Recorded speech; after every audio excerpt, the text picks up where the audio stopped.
SIR को लेकर लगातार सरकार कटघरे में खड़ी है। चुनाव आयोग कटघरे में खड़ा है। सोचिए, एसआईआर का इस तरह से दबाव है कि जो बीएलओ हैं, कोई टीचर है, कोई आंगनबाड़ी है, वो सब सुसाइड कर रहे हैं। ऐसे सुसाइड करने वाले की संख्या लगभग 18 हो गई है। पता नहीं इस देश के लोग कब चुप्पी तोड़ेंगे। नोटबंदी में मौत, कोरोना में पैदल चलकर मौत, अब एसआईआर से लोगों की मौत हो रही है। इस सरकार की बहुत सारी योजनाएं आती थी जिसमें मौत होती है। लोग बैंकों में लाइन लग के मरे, नोटबंदी के लिए, नोटबंदी से लाइन में लोग मरे, शादियां टूट गई थी। कोरोना ऐसा विभत्स बीमारी थी जिसमें लोग बीमारी से तो मरे ही, इस तरह से लॉकडाउन प्लान किया गया कि लोग पैदल चलकर मरे। अब एसआईआर कराया जा रहा है, उसमें एसआईआर करने वाले की मौत हो रही है। कुछ तो गड़बड़ है, लेकिन कोई बोल नहीं रहा है। दरअसल सवाल है कि बिल्ली के गले में घंटी बांधे कौन। सरकार से सवाल पूछेंगे तो आप पर यूएपीए लगा दिया जाएगा, आपको जेल में डाल दिया जाएगा। तो ये इस देश के जनता के लोगों को अब तय करना है कि क्या होगा। बिहार में किस तरह से चुनाव हुआ है सबको पता है।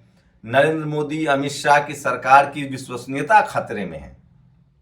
वो चुनाव भले जीत रहे हों, लेकिन सबके बीच चुनाव आयोग जो है वो कटघरे में खड़ा हो रहा है।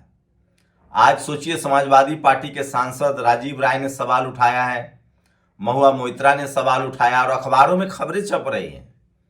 आखिर ऐसी क्या वजह है कि एसआईआर करने वाले कर्मचारी की मौत क्यों हो रही है? और एसआईआर से सबसे ज्यादा नुकसान किसको हो रहा है? मैं फिर कह रहा हूं, सबसे ज्यादा दलित, पिछड़े, किसान, आदिवासी, अल्पसंख्यक समाज के नाम काटे जा रहे हैं।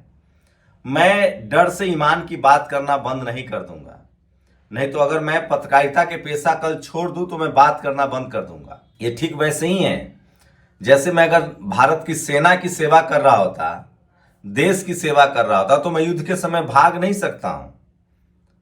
तो फिर मेरे अस्तित्व का ही क्या मतलब है?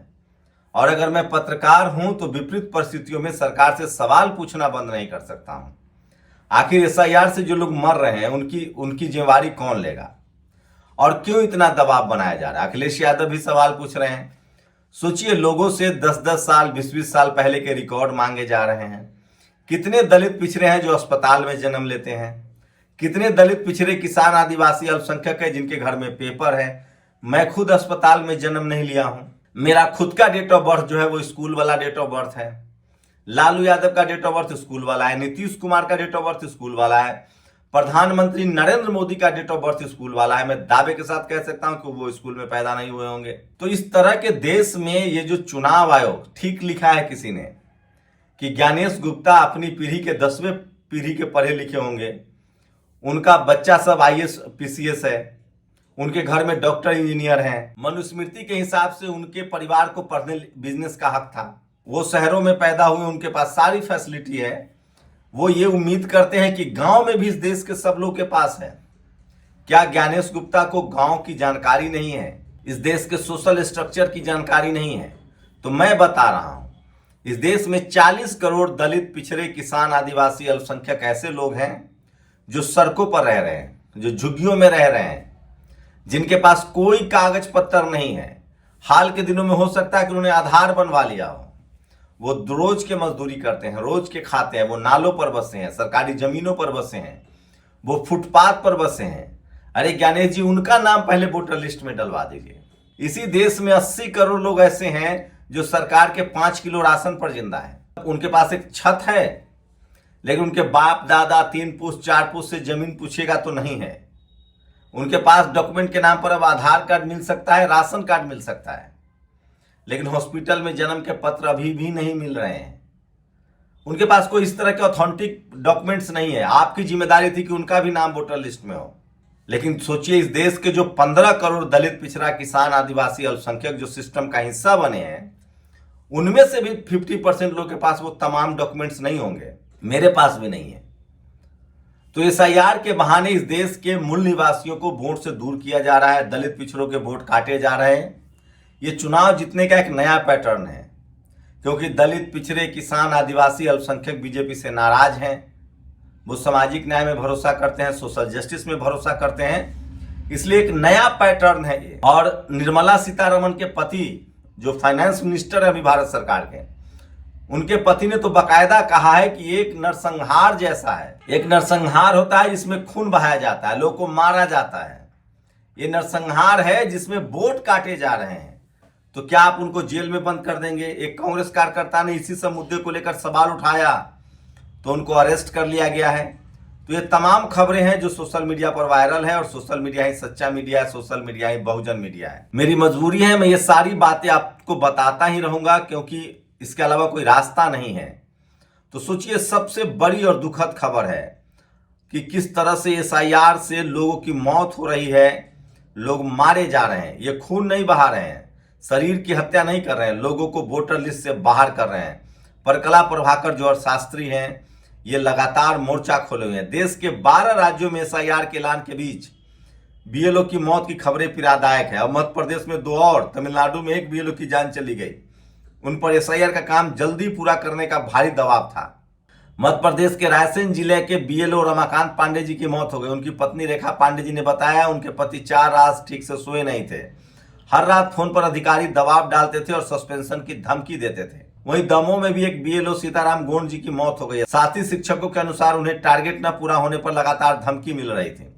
तमिलनाडु में बीएलओ जहिता ने एसआईआर का वर्कलोड बढ़ने के कारण आत्महत्या कर ली। जहिता के पति के मुताबिक सीनियर अधिकारी जहिता पर काम जल्दी करने का दबाव बना रहे थे। सवाल है कि इतनी जल्दी क्यों है? इसीलिए टारगेट तय किया गया 1 महीना या 2 महीना की लोग डॉक्यूमेंट जमा न कर पाए। किसी तरह से इनका लक्ष्य नाम काटना है। एमपी में 2 बीएलओ की मौत, परिजन ने लगाया एसआईआर के वर्कलोड और टारगेट का दबाव। ये सबसे बड़ी और दर्दनाक खबर है। सोचिए, ये लोग घुसपैठिया ढूंढ रहे हैं, ये सीमा हैदर हैं, ये देश में आके बैठी हुई हैं, पाकिस्तान की हैं, इनके बारे में कोई बात ही नहीं कर रहा है। तो ये सारी खबरें जो है ना, ये सब कुछ डराने वाला है।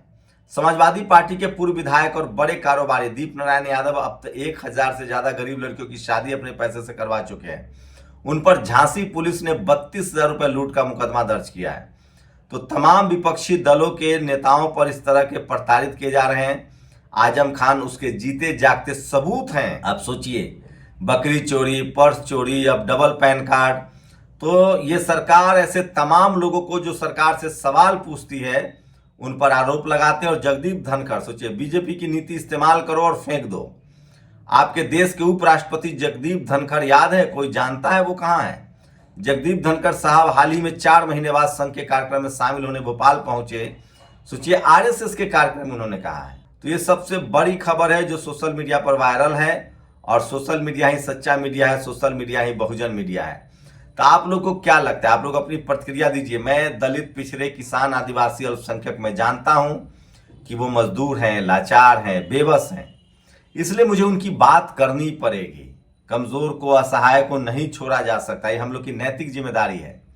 कोई जिंदगी में परमानेंट जीने नहीं आया है, कोई जीवन में परमानेंट नहीं रहेगा, लेकिन आपके काम बच जाएंगे। आप किस तरह के काम करते हैं ये बहुत जरूरी है। बाबा साहब ने कहा है जिंदगी लंबी नहीं शानदार होनी चाहिए। और दुनिया में कौन याद किए जाते हैं? इसलिए जेल से मत डरिए, मौत से मत डरिए। भारत के लोकतंत्र बचाने के लिए बहुत लोगों ने कुर्बानी दी है, आजादी के लिए बहुत लोगों ने कुर्बानी दी है, सामाजिक न्याय के लिए बहुत लोग मारे गए हैं। इसलिए नस्लों की लड़ाई है। आज हम बोलेंगे तो हमारे नस्लों का भविष्य सुरक्षित रहेगा। आज हम चुप रह जाएंगे तो हम हो सकता है बच जाएं, लेकिन हमारी नस्लें गूंगी और बहरी पैदा होंगी। तो सरकार से सवाल पूछना डेमोक्रेसी में हक है, लेकिन ये बात है कि जो लोग सवाल पूछ रहे हैं उनको इसकी सजा भी भुगतनी पड़ रही है। लेकिन सोचिए, अगर मैं पत्रकार नहीं होता तो मैं सवाल नहीं पूछता। सब डरा हुआ है। कोई व्यापार कर रहा है तो डरा हुआ है, कोई अधिकारी कर्मचारी है तो डरा हुआ है, कोई पत्रकार है तो डरा हुआ है। लेकिन ऐसी संख्या डर वाली बहुत कम है।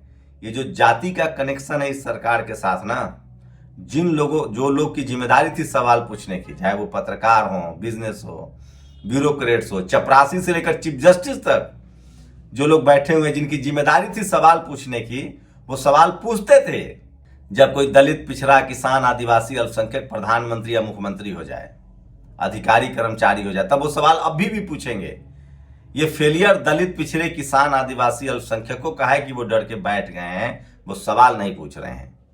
आप सवाल नहीं पूछेंगे तो आपके अधिकार खत्म हो जाएंगे। आपके बच्चे नस्ल गूंगे बहरे हो जाएंगे। एसआईआर 19 दिन में 6 राज्यों में 16 बीएलओ की मौत है, सोचिए। तो ये तमाम बड़ी खबरें हैं जो सोशल मीडिया पर वायरल है। और लखनऊ में एक युवा जो है वो धरने पर बैठा है, कन्नौजिया, उसके साथ खड़े होइए, क्योंकि हमें और कोई रोहित वेमुला नहीं चाहिए। जातिवाद मनुवाद से आपको लड़ना पड़ेगा, उसके तरीके अलग अलग हैं। उसे लड़ने का एक ही तरीका है कि संवैधानिक तरीके से, संवैधानिक दायरे में रहकर लोगों को उसके लिए जागरूक कीजिए। क्या लग रहा है ये जो एसआईआर है उसे किसका वोट कट रहा है? गरीब, दलित, पिछड़े, किसान, आदिवासी, अल्पसंख्यकों का या सवर्ण समाज का? और इसे किसको फायदा है, कौन नहीं जानता है? शुक्रिया। नेशनल दस्तक की आपसे गुजारिश है कि अगर इसको बचाना चाहते हैं तो नेशनल दस्तक को सब्सक्राइब करने के लिए रेड कलर के सब्सक्राइब बटन को दबाएं, फिर बेल आइकन की घंटी दबाएं। नेशनल दस्तक को बचाने के लिए बहुत जरूरी है कि हर खबर को शेयर करें, लाइक करें, कमेंट जरूर करें।